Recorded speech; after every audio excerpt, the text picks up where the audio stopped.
I don't want to set the world on fire.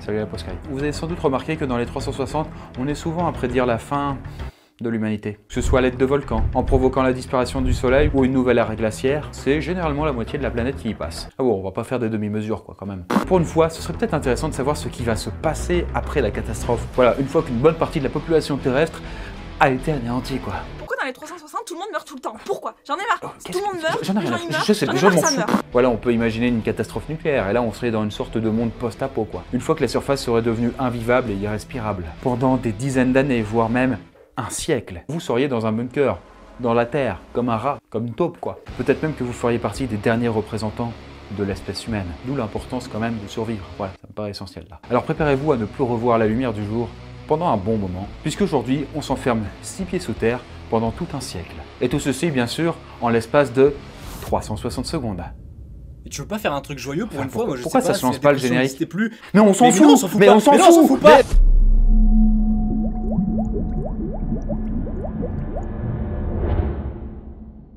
Alors, une fois n'est pas coutume, on va devoir envisager le pire. Imaginons que la Terre soit devenue un chaos sans nom. L'air est irrespirable, les écosystèmes meurent à petit feu, l'humanité tout entière s'est entretuée dans une troisième guerre mondiale dévastatrice. Bref, il fait pas bon de rester dehors. Malgré tout, il reste une poignée de survivants qui se sont retranchés dans quelques bunkers. Et la bonne nouvelle, c'est que vous faites partie des rescapés. Félicitations, bravo à vous. Mais bon, la mauvaise nouvelle, c'est que vous n'allez pas pouvoir gambader à l'air libre. Et oui, parce qu'il va falloir survivre pendant près de 100 ans, avant que la situation à la surface redevienne à peu près viable et que vous puissiez de nouveau gambader dans les prairies verdoyantes, radioactives quoi. Alors pour commencer, examinons vos besoins vitaux. Alors en premier lieu, vous allez avoir besoin d'eau, de beaucoup d'eau. Et oui, puisque le corps humain ne peut pas survivre plus de 3 jours sans avoir ingurgité la moindre goutte d'eau. On peut donc raisonnablement dire que ça fait partie de nos nécessités. Et donc si on se base sur ce que dit l'Organisation mondiale de la santé, l'OMS, eh bien on considère qu'un adulte a besoin quotidiennement de 10 litres d'eau. Et cela comprend 2,5 litres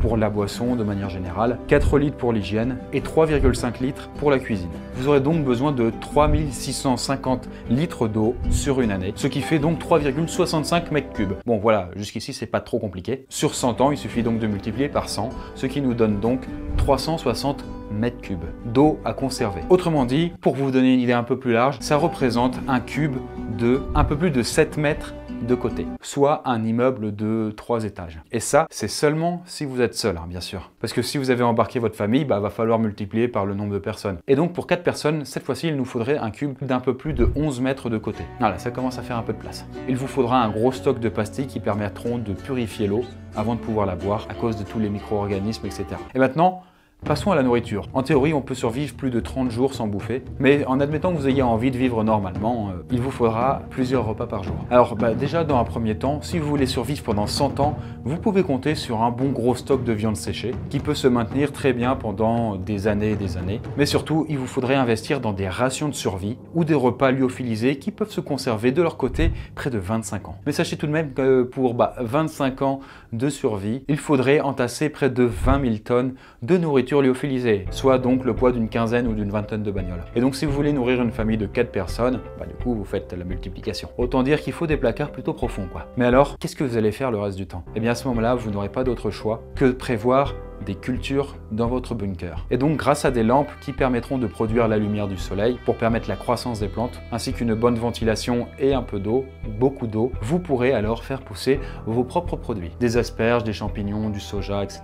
Qui vous offrira beaucoup de protéines pour ce dernier, à condition quand même que vous ayez 900 litres d'eau à investir pour un seul kilo de soja au final. Bon alors ok, admettons, vous avez de quoi bouffer et boire, tout ça se passe très bien, mais qu'en est-il de votre environnement? Et ouais. Bon déjà vous avez intérêt à prévoir un bon système d'aération avec des filtres à particules pour que les cendres et l'air toxique de l'extérieur, vous savez les bombes nucléaires tout ça, ne parvient pas à polluer votre nouvelle habitation. Après pour le reste, le chauffage là c'est absolument pas nécessaire puisque une fois qu'on s'enfouit sous terre, on a une très bonne conservation de la chaleur grâce à l'inertie thermique quoi. Donc les hivers nucléaires, vous vous en foutez, c'est pas votre problème. Il pourra faire -20 dehors, ça vous fera ni chaud ni froid. Voilà, sans mauvais jeu de mots quoi. Et pour rester propre et sentir bon, ce qui quand même peut être essentiel, même après une apocalypse, je veux dire, il n'y a pas de petit profit, il va falloir aller au plus simple. Et éviter de cumuler plein de produits. Il existe par exemple des savons qui sont très efficaces et qui permettent de tout faire à la fois. Il vous permettra donc de laver votre corps, vos cheveux, votre linge et votre vaisselle. Putain, avec ça, voilà quoi. Bon, alors c'est sûr que la vie que vous allez mener dans ces conditions, ça va pas être du 5 étoiles, sauf si vous faites partie, oui, des grandes fortunes de la Silicon Valley, qui de leur côté, pour l'anecdote, ont investi dans des bunkers de haut standing en prévision d'une éventuelle catastrophe. Et certaines sociétés se sont même spécialisées dans ce créneau plutôt juteux et proposent ainsi des habitations souterraines avec piscine intégrée, terrain de bowling ou salle de cinéma. D'ailleurs, c'est une tendance qui se généralise de plus en plus chez les Américains, puisque selon le National Geographic, 40% d'entre eux estiment qu'un bunker de survie est un meilleur investissement qu'un plan épargne retraite. Ouais, vous savez, la paranoïa, ça peut devenir aussi un business, hein, je veux dire, tout est possible. Après, peut-être qu'ils ont raison. Mais ça, on ne le saura pas avant la fin. Mais oui, puisque revenons à notre situation. Les décennies ont passé, et cela fait maintenant longtemps que vous êtes obligés de vivre sous terre. Et j'espère que vous avez emmené quelques copains ou familles avec vous, car sinon, vous risquez de trouver le temps très long. Et alors, ce qui menacera votre survie ne sera ni l'eau, ni la nourriture, mais bien tout simplement la solitude et la folie. Car sans aucun lien social, dans un environnement fermé, vous verrez alors apparaître des troubles anxieux, vous menant alors rapidement à une horrible et terrible dépression.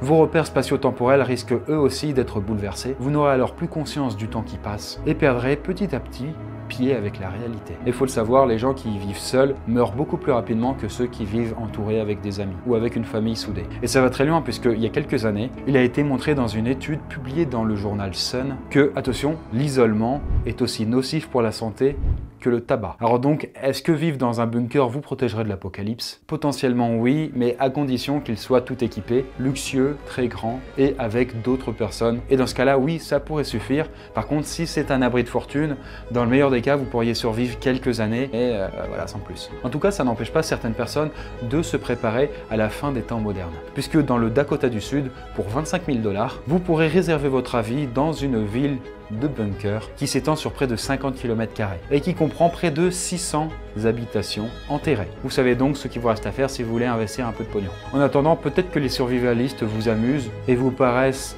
un peu trop paranoïaques, mais s'ils ont raison et que notre société s'effondre complètement, les excentriques d'aujourd'hui deviendraient les sages de demain.